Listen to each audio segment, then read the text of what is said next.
നമസ്കാരം. ഇന്നത്തെ നമ്മുടെ കല്ലൂസ് കോസി കിച്ചണിലേക്ക് കടക്കാം. ഉരുളക്കിഴങ്ങ്, ക്യാരറ്റ്, മുരിങ്ങയില മിക്സ് പൊറോട്ട ഉണ്ടാക്കാം. ഗോതമ്പ് പൊടിയും കൊണ്ടാണ് ഉണ്ടാക്കുന്നത്. മുരിങ്ങയിലയെല്ലാം നമുക്ക് ഊരിയെടുത്ത് ശരിയാക്കാം. ഇതെല്ലാം അരിയുകയും ചെയ്യാം. വെച്ചിട്ടുണ്ട്. പച്ചമുളക് ആവശ്യത്തിന്, ലേശം ക്യാരറ്റ് ഇട്ടു, ഉള്ളി, ഉരുളക്കിഴങ്ങ്, കുനുന്ത മുരിങ്ങയില വേണം, അതായത് തളിര് മുരിങ്ങയില, ഇത് മല്ലിത്തഴ, വെളുത്തുള്ളി, ഇഞ്ചി, ഇതെല്ലാം അരിഞ്ഞ് ശരിയാക്കി വെച്ചിട്ടുണ്ട്. ഇനി നമുക്ക് ഇതെല്ലാം കൂടെ താളിക്കാം.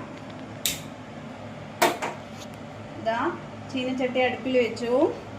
കുറച്ച് എണ്ണ ഒഴിച്ചാൽ മതി. കാരണം പൊറോട്ട ഉണ്ടാക്കുമ്പോഴും നമുക്ക് ഓയിൽ ആവശ്യമാണ്. അതുകൊണ്ട് ഇതിൽ കുറച്ച് എണ്ണ ഒഴിച്ചാൽ മതി. ജീരകം ഇട്ട് താളിക്കാം. ഇതാ ജീരകം ഇടാം. ജീരകം പൊട്ടുമ്പോൾ നല്ല ജീരകമാണ്. ഇഞ്ചി, വെളുത്തുള്ളി, പച്ചമുളക്,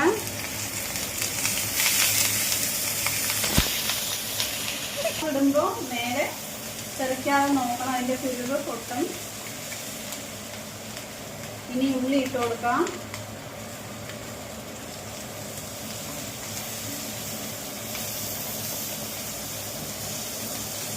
ക്യാരറ്റ് ഇട്ട് കൊടുക്കാം.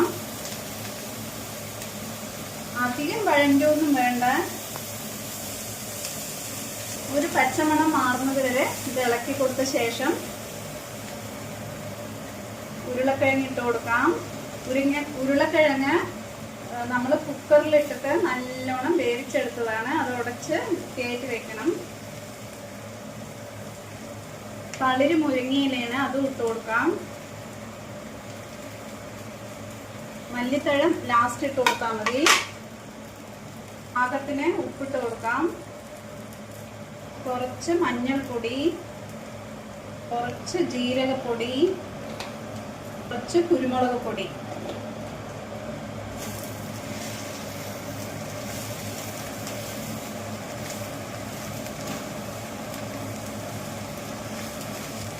നന്നായിട്ട് ഒന്ന് മിക്സ് ആവട്ടെ.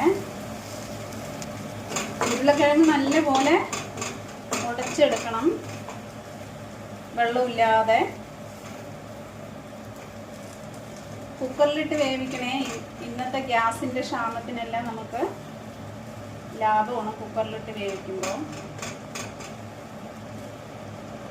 ഇതായി, ഇത് ഇത്രയേ ഉള്ളൂ. ഇതിൻ്റെ മേലെ മല്ലിത്തഴ ഇട്ട് കൊടുക്കാം. ഇത് തണുക്കട്ടെ. അപ്പോഴേക്കും നമുക്ക് ആട്ട കുഴച്ചെടുക്കാം.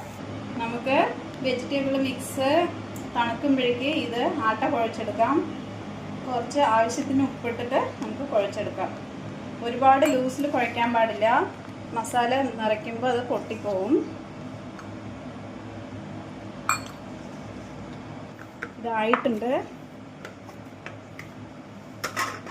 പ്ലേറ്റിൽ എവിടെയും ഒന്നും ആയിട്ടില്ലല്ലോ, അതുപോലെ കുഴച്ചെടുക്കണം.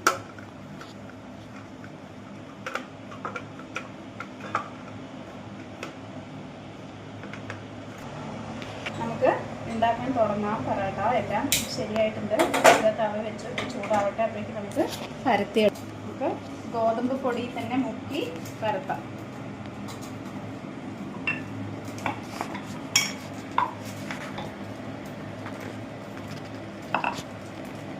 ഇതിൽ നടുവ് അധികം പരത്തരുത്, അത് പോകും. ഇതിലോട്ട് മസാല നിറയ്ക്കാം.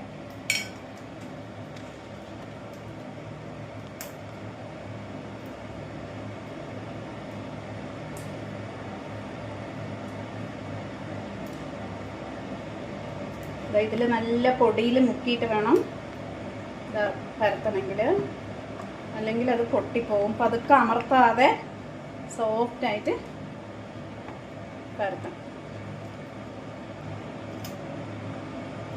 ഇത് നെയ്യും ഓയിലും കൂടെ മിക്സ് ചെയ്ത് വെച്ചാണ് ഞാൻ. ഇത് കുറച്ച് ഇതിലോട്ട് നോക്കാം. എന്നിട്ട് ഇതിടാം.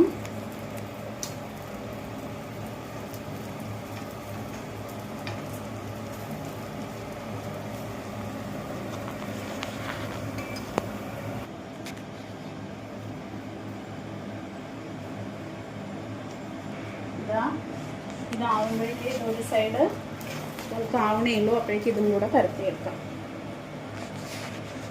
ഇങ്ങനെ കൈകൊണ്ട് ഇങ്ങനെ ആക്കിയാലും മതി.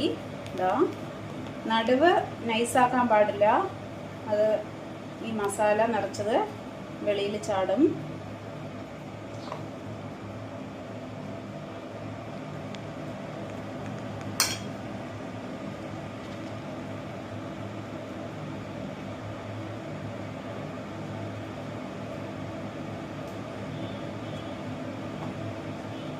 ആട്ടപ്പൊടിയിൽ നല്ല മുക്കണം.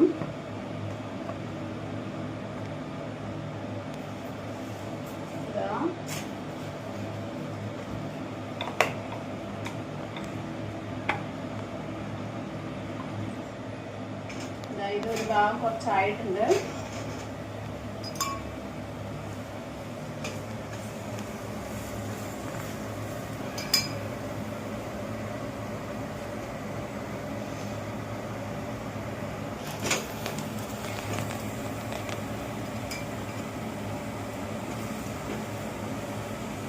ഇങ്ങനെ അമർത്തി കൊടുത്താൽ മതി, അപ്പം നന്നായിട്ട് വേകും. ഫ്ലെയിം കൂടുതലാണെങ്കിൽ കുറച്ച് വെക്കാം.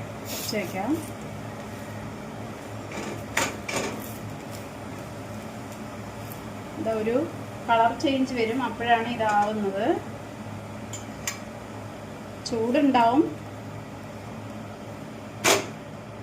ഇത് ആയിട്ടുണ്ട്. നമുക്കിത് ഇങ്ങനെ എണ്ണയിൽ ഇടാതെയും ഇടാം. പിന്നീട് പുരട്ടി കൊടുത്താലും മതി.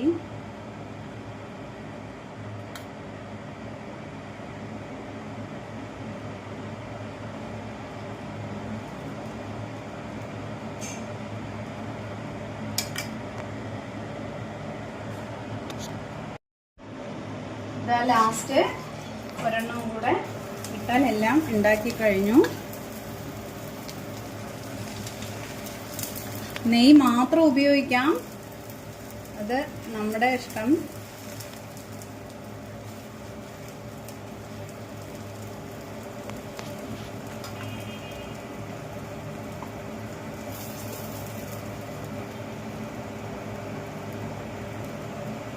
ഇതാ പൊറോട്ട എല്ലാം ആയി, നമുക്കത് സെർവ് ചെയ്യാം. ബാക്കി നമുക്ക് കാസറോളിൽ വയ്ക്കാം.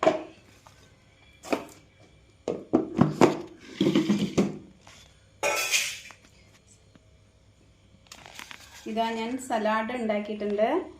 ഉള്ളി, ക്യാരറ്റ്, കുക്കുംബർ ഉണ്ടെങ്കിൽ അതും. ഇത് തൈരാണ്, ഇത് അച്ചാറ്, നോർത്ത് ഇന്ത്യൻ അച്ചാറാണിത്. ഇങ്ങനെയാണ് നോർത്ത് ഇന്ത്യക്കാർ കഴിക്കുന്നത്. നമ്മൾക്ക് വേറെ കറി വേണം പറഞ്ഞാൽ കടലക്കറിയോ ഉരുളക്കിഴങ്ങ് കറിയോ എന്തെങ്കിലും ഉപയോഗിച്ച് കഴിക്കാം. ഇതിന് കറിയേ ആവശ്യമില്ല. കുട്ടികൾക്ക് നമുക്ക് ലഞ്ച് ബോക്സിലേക്ക് തയ്യാറാക്കി കൊടുക്കുകയാണെങ്കിൽ ഇങ്ങനെ തന്നെ കൊണ്ടുപോയാലും അവർ കഴിക്കും. നല്ല ടേസ്റ്റിയാണ്.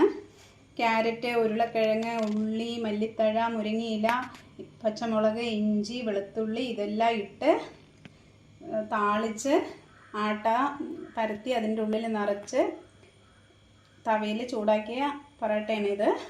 കുട്ടികൾക്കെല്ലാം ഇഷ്ടപ്പെടും. ഇനി സ്കൂൾ തുറക്കാറൊക്കെ ആയില്ലേ, അതുകൊണ്ട് ലഞ്ച് ബോക്സ് തയ്യാറി കൊടുക്കാൻ നല്ലതാണ്. എല്ലാവരും ട്രൈ ചെയ്ത് നോക്കണം. ഇഷ്ടപ്പെടുകയാണെങ്കിൽ ലൈക്ക്, ഷെയർ, സബ്സ്ക്രൈബ് ചെയ്യാൻ മറക്കരുതേ.